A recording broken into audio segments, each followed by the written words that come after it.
Yan mo. Mag-thank you ka kay Tita Evangeline. Ayun, Tita Evangeline. Ayun. Kay Ninang Precious din po. Thank you, thank you. Thank you po. God bless. Masaya ako na kahit pa paano bumabalik na yung ano ni Kuya. Yung, alam niya na, yung konting ano namin. Kailangan bumawi. Oo. Kahit saan mo kasi tingnan nasaktan din naman kita. Kaya... May gumulit pa rin natin. Ha? Yung sa ano. Yung ano, ganito po. Entertainment ni tatay. Hindi, okay lang i-share ko. Para naman sa church. Ako sana yun eh. Ganito. Tumawag ko si Kuya. Tapos sabi niya, gusto daw po nilang mag-enroll sa... Kuya, sa Church Audio Masterclass po. Sige, sabi ko basta sa church. Nung sinabi niya sa church, basta sa church. Patututo sila dun eh. Tapos pag paninilbihan pa kay God. Ibig sabihin, gusto mong lalimin yung relasyon mo kay God. Doon ako nagpo-proud sa'yo, Kuya.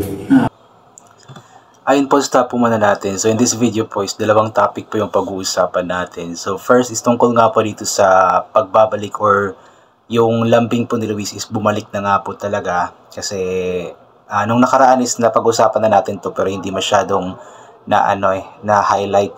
So dito po is highlight po natin itong itong pagbabalik lambing ni Luis kay Tekram. Kasi ibig sabihin lamang po nito is talagang yung puso ni Luis is na talaga kumbaga wala na yung barrier, wala na yung harang, wala nang tampo, talagang pure pagmamahal na lamang ang nasa puso ni Luis, pagmamahal sa kanyang tatay, Tekram. Of course, alam naman po natin kung ano po yung nangyari at bilang isang tao, si Luis isang tao, isang kabataan is normal lang po yun na maramdaman po natin yung tampo, yung galit, something na kumbaga nakakagawa tayo ng hindi tama, hindi kaaya-aya dahil nga po sa ating tampo sa taong mahal natin. Kaya nga po, ganun po yung naging reaction ni Luis sa pinakaunang pagbisita ni Tekram doon sa kanya. But then later on, na-realize nga po ni Luis lahat ng mga kamalian niya.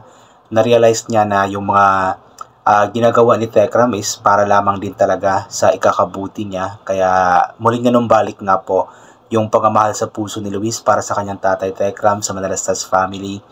Nakapag-decide na bumalik sa Tekram house. At yung dating lambing nga po, lambing ni Luis sa kanyang tatay Tekram ay bumulik na nga po. At alam ko na tayong mga viewers, tayong mga nagmamahal kay Luis ay sobrang masaya dahil nga po sa nakikita natin yung gesture ni Luis na siya na yung kusang yumayakap, kusang nagpe-bless.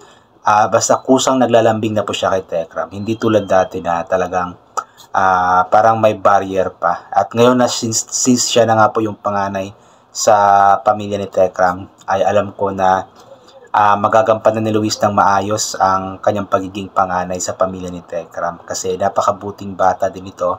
At the same time is napakatalinong bata. Kaya panigurado akong susuklian talaga niya ng kabutihan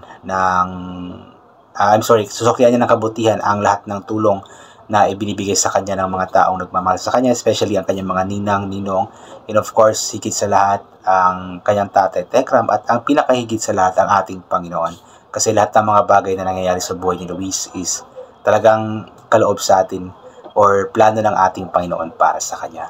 And of course, about naman po dun sa nabanggit nga po ni Luis ni Tekram na nag-enroll nga daw po si Luis sa audio masterclass ng kanilang simbahan. So when we say audio masterclass, ang pagkakaintindi ko dito is all about how to control or paano mag-manage or paano gamitin ang isang sound system, something like that, which is malaki din po ang maitutulong nito para kay Luis, para mas madagdagan yung kanyang skills. And also yun nga po, ito po ay kumbaga nag-aaral si Luis ng ganito para makatulong or magamit nga po niya ito sa kanilang simbahan. Alam mo yung mga ginagawa ni Luis is always talagang laging may connect sa ating Panginoon. Naalala niyo po dati yung ginawa natin ng reaction video na nag-aral nga po si Luis ng, tawag doon, photography, para at least kahit paano is makapture niya yung mga magagandang moments doon sa simbahan nila. So nagagamit niya ang kanyang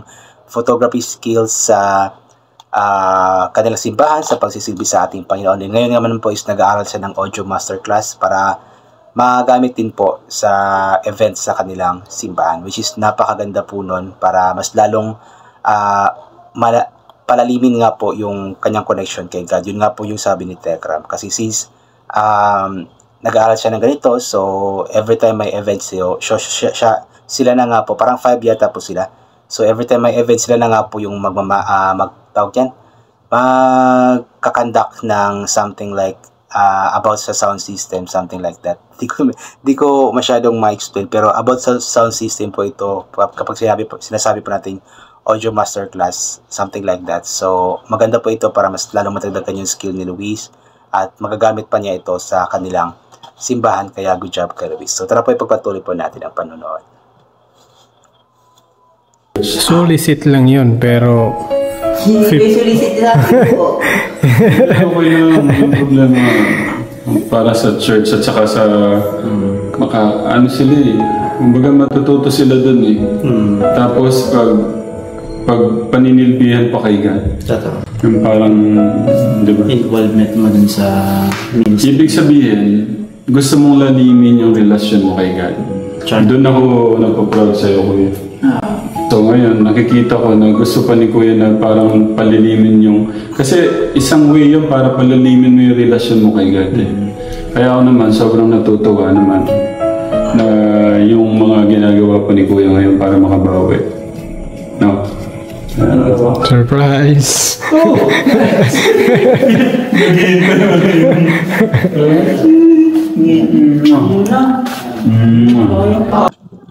Ang cute naman, ang sweet. So yun nga po yung sabi ni Tekram na natutuwa siya dahil nga po sa mga ginagawa ni Luis na bumabawi talaga ito at bumabawi siya sa pamamagitan ng ginagawa nito sa simbahan. Talagang si Luis kasi is batang simbahan.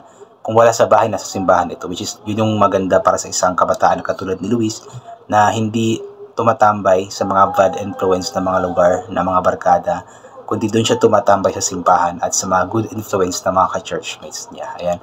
So yan, I think hanggang dito na lamang po muna itong gagawin ko na reaction video. So thank you so much po sa lahat ng mga palagi bumabalik sa aking YouTube channel. So inulit ko nga po palagi na galing po natin magdasal, magpasalamat sa lahat ng mga bagay na ating natatanggap kahit na di po natin ito hinihingi, kasi nga po lahat ng mga bagay na meron tayo ay kaloob sa atin ng ating Panginoon at wala ang mga bagay na ito kundi dahil sa Kanya. And always bring pa yung kapote, sombrero, or anything na pwede maging proteksyon sa katawan kapag lalabas po tayo, nang sa ganun kapag mainit ay hindi po tayo mainitan, o kapag biglang umulan ay hindi po tayo mababasa ng ulan. And always take vitamin C para mabuhos ang ating immune system at hindi po tayo matatamaan ng kadagad ng kung ano-ano mang mga sakit-sakit. So once again, God bless po sa ating lahat at bye for now po.